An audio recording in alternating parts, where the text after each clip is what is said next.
정오 종합뉴스.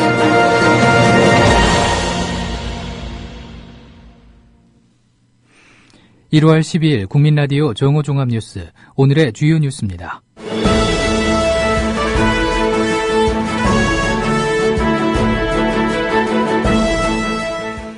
한국노총 지도부가 노사정 대타협 파기 결정을 사실상 다음 주로 유보했습니다.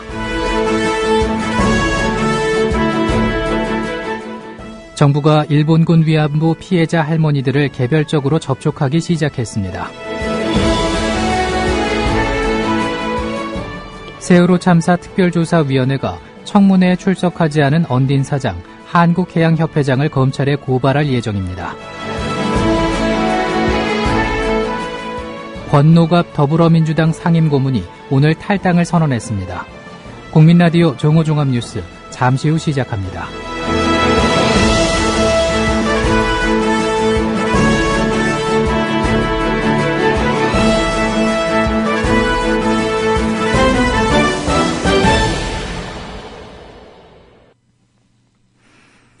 한국노총 지도부가 노사정 대타협 파기 결정을 사실상 다음 주로 유보했습니다. 한국노총은 어제 오후 중앙집행위원회를 열고 정부의 5대 법안 입법과 2대 지침 일방 추진을 9.15 합의 파기로 간주하고 노사정 대타협 파탄을 공식 선언했습니다. 최두환 한국노총 부위원장은 정부의 5대 법안 입법 강행과 선제적으로 2대 지침을 발표한 일련의 행위는 9.15 합의 파기로 노사정 합의가 파탄났음을 선언한다고 말했습니다. 한국노총의 대타협 파기가 아닌 파탄 선언은 9.15 합의 훼손에 대한 책임을 정부에 돌리면서 막판 협상 여지를 남겨놓은 것으로 풀이됩니다. 정부 입장에 따라 대타협 파기 선언 여부가 달라질 수 있다는 의미로 해석될 수 있습니다.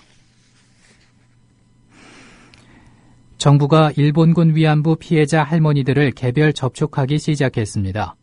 외교부 당국자는 위안부 지원단체의 쉼터가 아닌 곳에서 개별적으로 생활하는 피해자 할머니 한 분을 어제 찾아가 합의 내용을 설명했다고 밝혔습니다.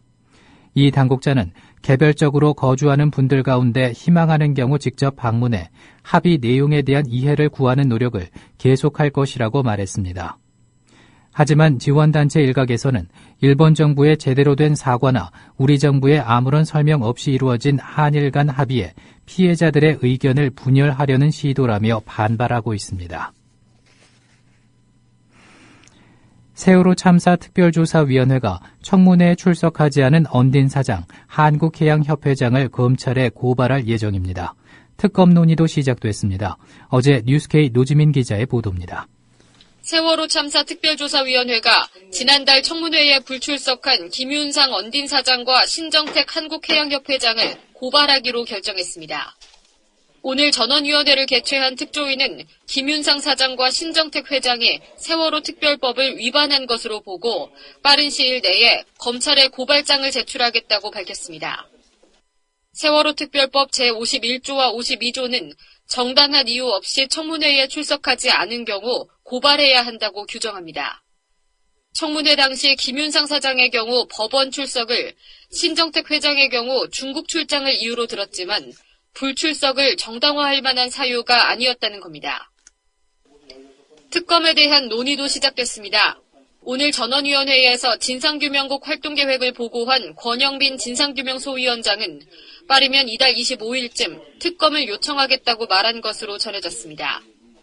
특검의 주제나 구체적인 일정은 향후 진상규명소위의 의결을 거친 뒤에 전원위원회에서 결정됩니다.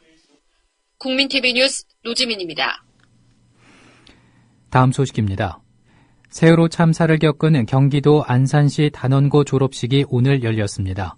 이번 졸업식은 세월호 참사로 희생된 학생들 이외에 생존 학생 86명에 대한 졸업식입니다.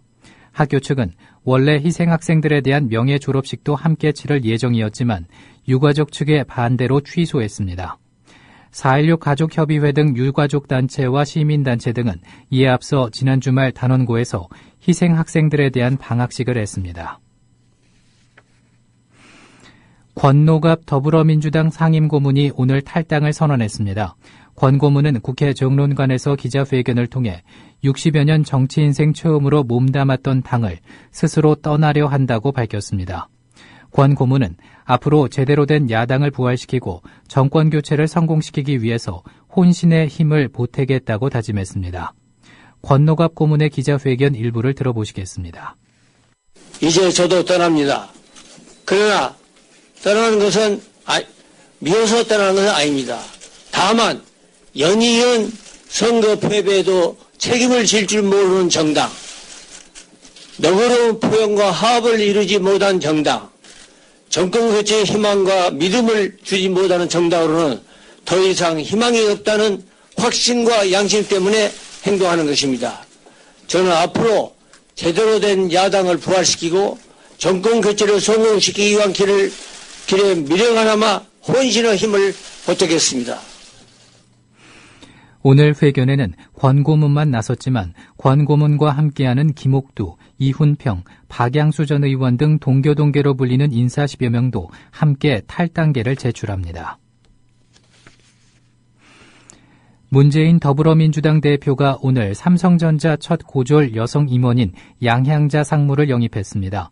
더불어민주당은 양 상무 영입에 대해서 학력, 지역, 성별의 차별을 극복하는 시대의 아이콘이며 최첨단 산업을 이끌던 기술혁신의 상징과도 같은 존재라면서 첨단 기술 정책, 경제 정책, 학력 차별 해소 정책, 호남 발전 정책 수립에 전방위적으로 활동할 것이라고 밝혔습니다. 양 상무는 입당 인사를 통해서 학벌의 유리천장, 여성의 유리천장, 출신의 유리천장을 깨기 위해 모든 것을 다 바쳐 노력했지만 나처럼 노력하면 된다고 말하고 싶지 않다며 오늘 열심히 살면 정당한 대가와 성공을 보장받을 수 있는 사회를 만들어야 한다고 말했습니다. 김부겸 전 더불어민주당 의원은 국민의당과 더민주가 경쟁적으로 손학규 전 상임고문에게 러브콜을 보내고 있는 데 대해서 야권에 있는 인사들이 그동안 손학규 전 대표한테 여러 가지 과거 사례를 본다면 조금 경우 없고 염치 없는 일이라고 말했습니다. 오늘 CBS 라디오 김현정의 뉴스쇼와의 인터뷰 내용입니다. 글쎄, 그거는 현재 법률야권에 있는 인사들이 그동안 손학규 전 대표한테 한 여러 가지 과거사를 본다면 그건 조금 경우 없고 좀 염치 없는 일이다. 저는 그렇게 염치 없는 일이다. 그게 무슨 말씀이세요? 손학규 전 대표가 그동안 항상 어려울 때마다 그분을 불쏘시개로 쓰고는 또 결정적인 순간이 되면 항상 뭐 정체성 시비를 걸는다든가 혹은 뭐 한나라당 출신이라는 이유 때문에 또 채찍을 쳐서 저 험지로 뜯어 밀었지 않습니까? 그런 정도를 생각한다면 지금 오히려 더 절박할 때 정말 이분조차도 힘을 보태지 않으면 야권의 미래가 없다라는 그런 절박함이 있을 때는 몰라도 지금처럼 서로 갈라져 있는 쪽에 손 대표 보고 불쏘시개 노릇을 하라 그러면 그분인들 사람인데 그게 감당하겠습니까? 그동안 이 야권에 있는 정치인들이 참 그만한 정도 정말 알겠습니다. 애정과 믿음을 보여준 적이 있느냐라고 반문하고 싶네요. 자신에 대한 국민의당 러브콜에 대해선 탈당할 생각이 전혀 없음을 분명히 했습니다.